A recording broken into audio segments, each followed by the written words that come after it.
Y sí, le agradecemos especialmente que haya aceptado venir esta mañana, porque tiene un rol importante dentro de lo que son sus responsabilidades institucionales y muchas veces, a raíz de ese rol, es consultado, entrevistado, preguntado. Supongo yo que su celular no debe ser un territorio fácil. Tampoco la aportación de rostro, que en un país como el nuestro, donde somos pocos, realmente casi que nos conocemos todos. Y entonces andar por la vida siendo el fiscal muchas veces significará algún codazo de vez en cuando y hasta alguna pregunta que usted debe haber escuchado. ¿Es o no es? Es. Así que le agradezco que hoy esté acá generando este tiempo, un tiempo periodístico diferente. No, muchas gracias a ti por la invitación, es un placer estar acá. Y bueno, siempre un poco nervioso porque estoy un poco fuera de la zona de confort, ¿no? Que es la pregunta esa del codazo, ¿eso no es? Es. Y bueno, yo voy a tratar de que sea confortable, pero de cualquier manera también voy a tratar de aprovecharlo, bueno, de tenerlo cerca y conocer un poco más ese paisano de... ¿Qué me dijo, Fraile Muerto? Sí, de la República Autónoma de Fraile Muerto, en el departamento de Cerro Largo. Arachán químicamente puro, como me gusta decir. ¿Sí? Sí, me siento muy orgulloso de mis raíces, a las que... Pero eso es un departamento de frontera. Sí, bueno, mi madre tan de frontera que mi madre era brasileña, mi padre uruguayo, mi madre brasileña, se vino muy joven a vivir a Uruguay. El portugués es mi segunda lengua y bueno, pero tiene su idiosincrasia propia que hace que uno se sienta orgulloso de pertenecer a esa estirpe. ¿Y de qué lugar de Brasil era su mamá? No, de Río Grande do Sul. Río Grande. Sí, ahí pegado a Uruguay. Pero bueno, se vino con 11 años a vivir y nunca más volvió. Pero sí me enseñó a chapucear el portugués. Claro. No portuñol, portugués. En casa se hablaba o el español o el portugués, nunca se mezclaban. Y bueno, a través de unos viejos libros de Jorge Amado, en portugués, que estaban en casa, me fui adentrando en esa lengua. ¿Cuál fue el primero que leyó de Jorge Amado, se acuerda? No me acuerdo exactamente, pero seguramente tenía algo que ver con los coroneles. Ah, claro. Yo, sin embargo, empecé por Doña Flor y sus dos maridos. Sí. Y me pareció muy raro todo ese universo, porque era casi una niña y obviamente había una cuota interesante de erotismo que yo no tenía claro que formaba parte de la dimensión humana. Exactamente. Pero la verdad es que a esta altura de la vida tengo que agradecerle tanto a Doña Flor como a sus dos maridos. Está bien. Porque creo que ambos me enseñaron mucho. Fue la primera vez que yo escuché que alguien podía decir, o leí en este caso, que alguien podía decir, hay otra manera de leer el mundo, la manera personal, la manera que se lee en un vínculo, por ejemplo, de pareja, cuando Doña Flor dice que Badiño tenía un delicioso aroma en su boca de cebolla cruda. Y eso es totalmente contracultural de lo que nosotros podemos llegar a manejar. Bueno, hay que entender que en Claro. el mundo y en las sociedades existen más de una cultura, ¿no? Exactamente, y eso me parece especialmente fermental, porque es otra manera de leer lo que significa el amor, de repente, lo cultural, y también eso de decir, entremos sin prejuicios, y vayamos a ver... la puerta de los prejuicios. Ahí está. Y vayamos a conocer al otro. Exacto. Y todo lo que el otro me da y me da grato, es grato. Exactamente. Me pareció realmente... Después me lo escondieron en casa, ¿sabe? El día que descubrieron que yo lo estaba leyendo, empezó a desaparecer el libro. Desaparecía de los lugares que frecuentaba. Bueno. Como se dice en las crónicas policiales. Eso también es cultura. Eso también es cultura. Igual yo lo encontré, lo rescaté, lo leí todo y seguí adelante. Eso sería la contracultura. También, o en todo caso, la batalla, que todos damos nuestras propias batallas culturales. Exacto. ¿Qué le parece si lo presentamos formalmente? Tenemos una historia de usted. Ah, bueno. A ver si la corregimos o le damos el ok. Miramos. Adelante, señor director.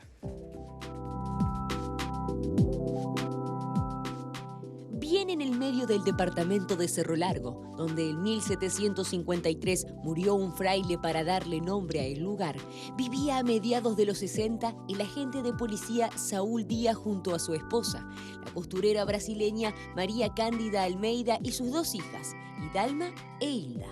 Corría 1966 cuando el médico del pueblo le diagnosticó cáncer a María, lo que motivó su traslado a Montevideo. El doctor que la atendió en la capital le sugirió que le buscara un nombre al supuesto tumor porque en realidad estaba embarazada. Así fue que un domingo, el que cayó 30 de abril de 1967, nació Jorge Gisleno Díaz Almeida, llamado Jorge por el médico que descubrió que no era un tumor, y Gisleno, vaya uno a saber por qué. Con 2 hermanas que le llevaban más de una década, era comprensible que Jorge prefiriera pasar las tardes dándole a la pelota en la cancha de la escuela del pueblo, donde además estaba Don Rivero, un vecino que buscaba un crack en Fraile Muerto.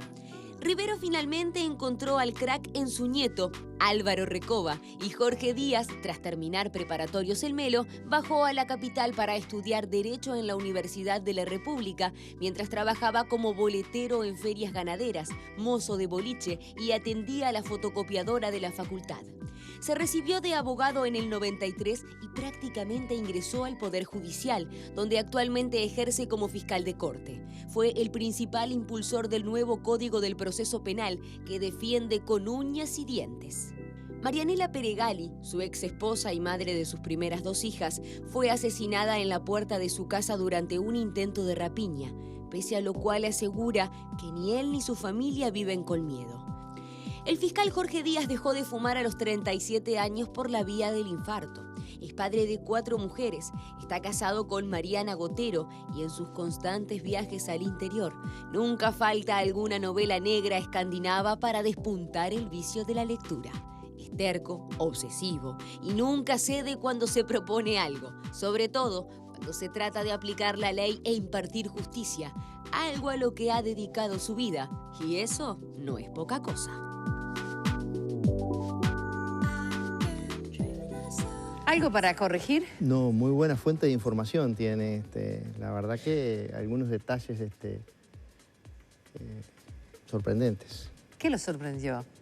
No, que hay una gran parte de las cosas que allí se dicen, o algunas de las cosas que allí se dicen, que son absolutamente ciertas, que no habían... Pretendemos ser ciertos en todo. Que no eran conocidas.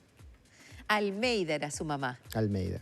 Si usted viviera en Brasil, se llamaría Almeida, sino Díaz. No, sería Cardoso, porque en realidad ella, al nacionalizarse uruguaya, tuvo que invertir sus apellidos. Ella originalmente era Cardoso Almeida. Bien, perfecto. Sí.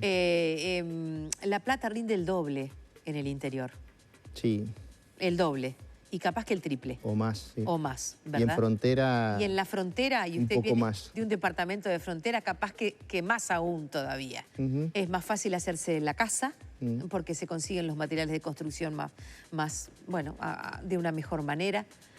Porque se puede hacer el viajecito que hacía el amigo en el baño del Papa, ¿se acuerda? Con aquella moto. El quilero. El quilero, bueno. En los tiempos de los quileros y ahora en los tiempos de las motos. Como dice la canción, ¿no? Qué delito el contrabando, dijo el señor presidente, si lo escuchan en Cerro Largo se enoja hasta el intendente, ¿no? Exactamente. Esos versos tienen que ver con su pago. Exacto. Un pago en el que se dice que, no en el suyo específicamente, pero que sí hay como una suerte de justicia de frontera. ¿Qué desafío es eso para un fiscal de una nación que quiere la misma ley para todo el país? Mire, nosotros en Cerro Largo en este momento tenemos 3 fiscales titulares, hay un grupo importante de fiscales, y esa es una tensión permanente. Es una tensión permanente que cada una de ellas, porque son mujeres, tenemos una fiscalía femenina, más del 80% de las fiscales del Uruguay son mujeres. Lo manejan con una gran solvencia y con una gran carpeta, teniendo claro ese objetivo de que la ley es única en todo el territorio nacional, pero que también cada lugar tiene sus peculiaridades. Yo estoy muy orgulloso en general de las fiscales del Uruguay y en Melo en particular, en Cerro Largo en particular, porque también tenemos fiscalía en Río Branco, estoy orgulloso de ellas. ¿Recorre el país? Ahí hablábamos de la novela negra cuando acompaña el viaje. Permanentemente. ¿Qué función sería? Bueno, la semana pasada estuve en Salto y en Paysandú, antes de Semana Santa, Durazno, Tacuarembó, antes había estado en Artigas y Rivera. Permanentemente estoy recorriendo el país, básicamente, primero como jerarca de una institución que tiene dependencias a lo largo y ancho de todo el país, y cada visita siempre ayuda a conocer a la gente, a hablar con los funcionarios, a hablar con los fiscales, a hablar con los técnicos, pero al mismo tiempo también a hablar con el intendente, con el jefe de policía, con los diputados del lugar, con alguna sociedad civil, integrantes de la sociedad civil que se acercan, o con cualquier vecino que quiera plantear algo. Siempre me ayuda a entender y a tratar de resolver los problemas que se puedan plantear en ese lugar. Creo que la mejor manera de ejercer la función o el servicio público es esa, precisamente, es estar cerca de la gente. Vamos arriba, Cerro Largo. Yo soy de Río Branco, dice Mari. Me gusta su forma directa de información. Siga así, coterráneo, le dice esta coterránea, justamente. Un grande, mi madre de Melo, la maestra Fanny Mena, y mi padre Julio, de Biblia. Yo nací en Melo, gracias, soy Beatriz de las Toscas. Debe ser de Noblía, ahí está, yo creo que sí. Noblía, usted vio que uno escribe lo que puede y la máquina a veces nos hace... No, y aparte aquellos que nuestro idioma materno es el arachán básico, a veces se nos entreveran algunas frases o sobre todo los dichos aparecen permanentemente ahí en el lenguaje. Me voy a meter en su vida, pero me atrevo a decirle, es un bien querido. Apareció en una familia donde en un primer momento tenían una muy mala noticia. Exacto. Usted corrió la mala noticia y se sentó en el lugar de la mala noticia y dije, no, sou eu. Sí. Y llegó para decir, eu fico. Y desde allí consiguió que su madre y sus dos hermanas mayores lo convirtieran en un niño tan querido y tan bien criado que tuvo claro que tenía que venir a estudiar y desactivar la trama del policía de pueblo y de la costurera de pueblo. A propósito, ¿su madre era costurera o modista? Costurera. Ah, está. Porque capaz que estábamos metiendo la pata. No, ella se definía como, y estaba orgullosa de serlo. Yo me crié entre hilos, retazos, moldes y todas esas cosas. Y botones que le robaba a mi madre para jugar al fútbol con los botones. Sí, era costurera.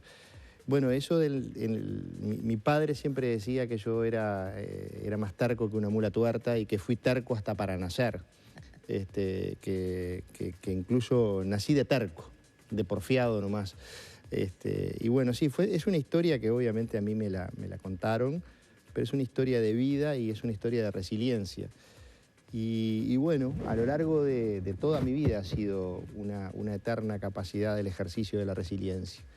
De caerte y levantarte, de tener un objetivo, de tener una determinación y un objetivo y hasta conseguirlo. En Cerro Largo decimos hay que endurecer la vena del garrón y echar para adelante. Entonces eso es una forma de decir, cuando la noche está más oscura, más cerca está el amanecer, ¿así? Hay que pelear y hay que trabajar para conseguir ese objetivo. Esa ha sido la historia de mi vida, resumida en pocas palabras. Yo le decía que ha sido un bien querido por esas 3 mujeres, por lo menos. Y a usted le nacen Dicen mujeres. que por algunas más también. No lo dudo. Sí, algo por habrá ejemplo, hecho mis 4 hijas. Algo habrá hecho en el medio. No, por ejemplo, por lo pronto, eso le quería decir, por lo pronto le nacen hijas. Exactamente. Soy el orgulloso padre de 4 hijas mujeres. Agustina, de 20, Julieta, de 17, que son hijas de mi primer matrimonio. Y bueno, Federica y Guillermina, que son las pequeñas de 3 años y 9 meses. Bien. Ayer estuvo en una conferencia de prensa, usted públicamente, al lado de una mujer increíble, que hablando de resiliencia, con todas las maneras que a uno le pueden enseñar a mostrar de ser resiliente y ayudar, y cuando la gente quiere dar una mano y da un consejo y palmea la espalda, ella encontró, ella solista, en todo este mundo un camino único. Construyó ella un camino único para encontrar en un primer momento un punto de apoyo, luego un espacio colectivo y finalmente para sanear y sanar la historia más dolorosa de su vida, que fue el homicidio de su hijo. En una cosa increíble, porque lo logró en un camino que nadie había hecho. Inventó un camino. ¿Coincide o no con esa mirada mía? Sí, sin duda alguna. Trazó su propio camino. No siguió a la manada. Tuvo una capacidad, una predeterminación y una obstinación para conseguir, en primer lugar, la búsqueda por la verdad y la justicia en la muerte de su hijo, pero conjuntamente con eso fue abriendo otros caminos y otras posibilidades desde el punto de vista de los derechos de las víctimas. Yo creo que Graciela, y así se lo dije ayer,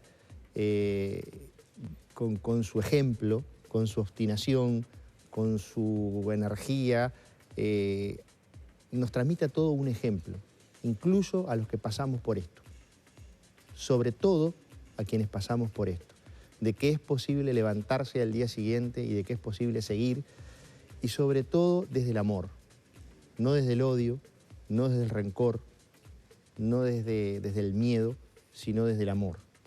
Uno no percibe en ella otra cosa que la búsqueda de la justicia y de los derechos, y no percibe venganza, no percibe odio. Y creo que eso hace que ejemplos como el de ella hacen que esta especie a la que pertenecemos todos merezca llamarse humana. Usted estuvo cerca de ella ayer. Sí. ¿Desde cuándo está cerca de ella? Hace muchos años que nos conocemos con Graciela, hemos recorrido juntos el camino de la lucha por los derechos de las víctimas. Esa víctima que históricamente en el Uruguay había sido concebida como un objeto de prueba y no como un sujeto de derechos. Esa víctima que no era atendida, que no era entendida, con la cual no había empatía. Bueno, desde hace muchísimos años que nos conocemos y hemos recorrido muchos lugares del país y muchos caminos con ella y con otras personas, del cual me siento orgulloso de haber estado a su lado en esta lucha. Quizás debamos aclarar para quienes no lo tengan presente, la señora Graciela Barrera es la mujer que lleva adelante Asfavide, esa asociación que trabaja con familiares de víctimas de delitos violentos. Su hijo fue muerto por manos que no se conocían cuando estaba haciendo un reparto de pollos hace unos 12 años. 10 años. 10, gracias. Nunca se logró... Nunca bajó los brazos. Ni tampoco nunca se logró información. Ahora se logró información, ¿por qué?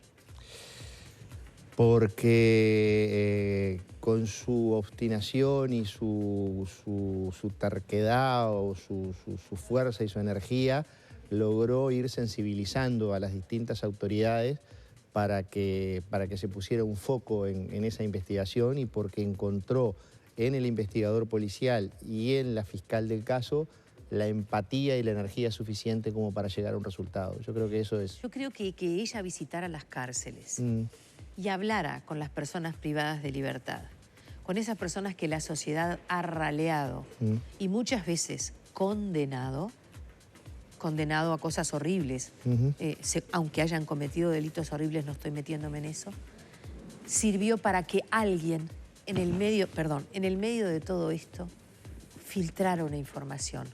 Porque esta mujer, casi quijotesca, se merecía una devolución después de tantos años de ir a acompañar a aquellos que han sido condenados y a los que ya casi nadie acompaña. Pasa que de delito, de violencia y de seguridad se habla mucho. Pocas veces se habla desde el lugar de las víctimas. O de las víctimas muchas veces se habla porque puede ser políticamente correcto. Pero solo quienes han sido víctimas de delitos violentos saben el sufrimiento que significa.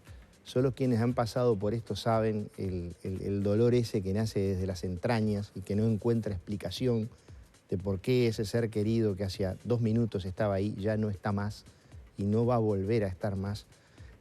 Solo quienes pasamos por eso lo sabemos. Entonces, creo que Graciela en eso es un ejemplo en canalizar toda esa energía hacia el lado positivo, hacia construir, no a destruir. Y eso creo que es un ejemplo de vida que todos deberíamos seguir. Yo creo que es la predeterminación, lo que hablábamos hoy respecto a marcar tu propio camino, a no seguir a la manada, a no hacer las cosas porque siempre se hicieron así, a cuestionar lo que está mal y a proponer cosas distintas. Creo que esa es una historia de vida en la cual yo me siento muy identificado porque ha sido también la historia de mi vida. Doctor, ir a la marcha el 20 de mayo, que es hasta este momento la marcha más numerosa y en silencio, por búsqueda de verdad y justicia para las personas que han sido víctimas de derechos humanos, ¿es un acto político? Estoy pensando en la sanción que sufrió en su momento la doctora Mota.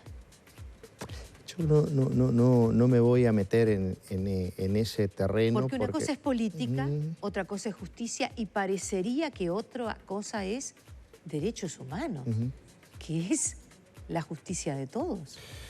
Yo no la justicia política. No voy a entrar en ese terreno, simplemente le voy a decir que sí sé que hay fiscales que van, sé quiénes son los que van, y que mis hijas sistemáticamente todos los años van. Iban con su madre cuando su madre vivía y al día de hoy siguen yendo. Es un reclamo de justicia, de verdad y de justicia. Y bueno, después cada institución maneja sus resortes internos de la manera que entienda pertinente. Yo, por ejemplo, no he ido a ninguna de las marchas, como tampoco voy a ningún acto público masivo, pero por una cuestión de que quizás se ha formado en la vieja escuela en ese sentido, ¿no? No, pero eso es otra cosa. Son decisiones individuales claro, que uno tiene que respetar.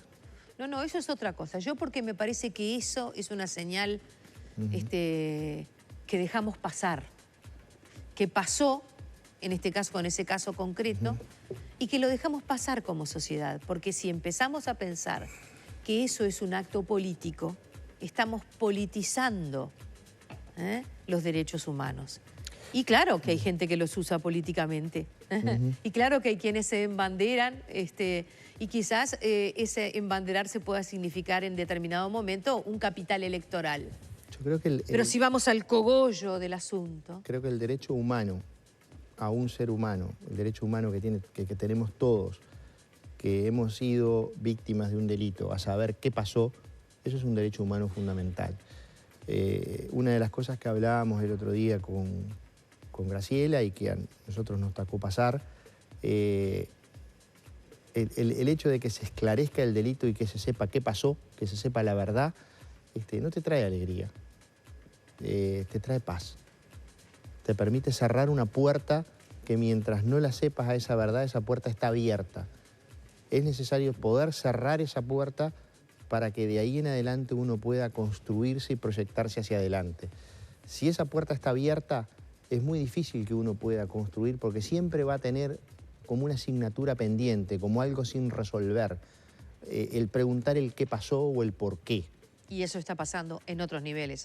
Sí. Y es lo que no debería pasar porque vuelvo a repetir, el derecho a saber qué pasó es un derecho humano fundamental. Señor fiscal, muchas gracias. A la orden. Lo felicito por sus hijas. Yo me felicito todos los días también por ellas. Porque tener un puñado de hijos, hay quienes dicen que es el tesoro de los pobres, pero aún quienes no somos pobres sabemos que son nuestro tesoro. Sí, sin duda alguna. Gracias por haber venido, gran Arachán como yo, excelente persona, eso es lo que necesitamos, dice Nélida Montana. Hola, soy Brian Candoso, estoy esperando hace 1 año y medio para que los jueces hagan algo. Este es alguien que está reclamando, no tengo más datos que eso. Nelly dice, entrevista muy interesante. Un señor que irradia buenos valores, correcto, inspira confianza, ojalá. Me encanta, los estoy viendo, dice Silvia. Nani dice, interesante escucharlo, tiene carisma. adoro el Puente Maguá. Así es, ¿vio? Un pago chico y el pago... Voy a otros lugares. Felicitaciones, hermosa entrevista, dice Yaya. A mí me gusta más la playa de Fraile Muerto, ¿no? La islita del Fraile Muerto, esa isla que no es isla y Pero ¿y la qué sacó cascada la camiseta que no es del pago cascada. chico? ¿Y a ustedes no tuvieron unos tornados? Sí, por 3 islas. Pero, y también tuvimos un tornado familiar en Dolores, del cual... Es cierto, porque allí estuvo, en Dolores también estuvo su familia, su familia política, bueno, su familia también es su familia. No, porque yo recuerdo haber ido muchos años a los pagos de Cerro Chato en ferrocarril y pasar por su pago chico. Usted ni andaba en este mundo, porque le voy a decir que de almanaque no me gana. Gracias por haber venido. Bueno, muchas gracias por la Tengo más invitación. piropos para usted y tengo algunos palitos también, pero eso será su tarea, leerlos después si tiene ganas. Pero cómo no. Gracias por haber venido. Los palos siempre son bien recibidos. Gracias por haber venido este mano a mano. Muchas gracias a ti. Me gustaba cerrar esta semana con usted. Bueno. Y sobre todo, bueno, saber que la justicia lo ocupa, lo preocupa y lo desvela. Eso es así. A mí también. Bueno. Gracias. Gracias.